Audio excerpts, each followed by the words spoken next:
Concord, students born male would be barred from playing on girls' sports teams in New Hampshire's middle and high schools under legislation narrowly approved by the House of Representatives on Thursday. The bill, HB 1205, applies to all students from the 5th through the 12th grade in public schools. The 189 to 182 vote sends the measure to the state Senate for review.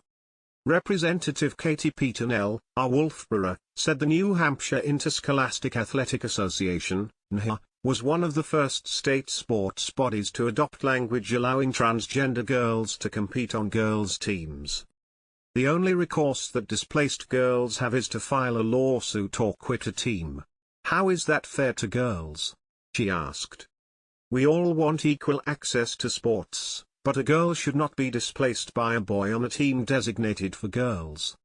House Deputy Democratic leader Alexis Simpson of Exeter said the bill would put schools at risk of losing federal grants because it's in violation of the federal Title IX of 1972, which requires equal access for students to schools and extracurricular activities.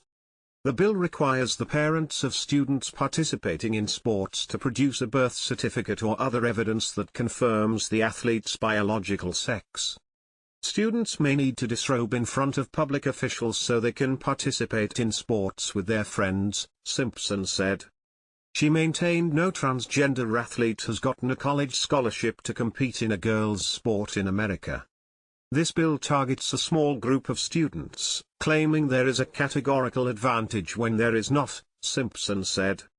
Opponents, this could force co-ed teams.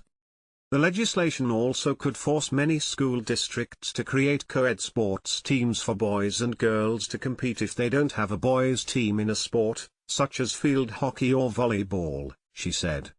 But House Education Committee Chairman Rick Ladd, R. Haverhill, said the current controversy threatens the viability of Title IX in schools across the country and is why 22 states have acted to approve similar laws.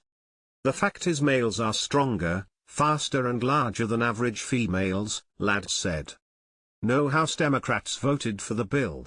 Representative Susan Van Decker Steele, R. Salem, was the only GOP member to oppose it.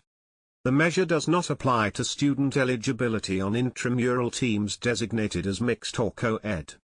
The bill provides for a cause of action if a student is deprived of athletic opportunities, is subjected to retaliation or suffers any direct or indirect harm. Clandreganat union leader,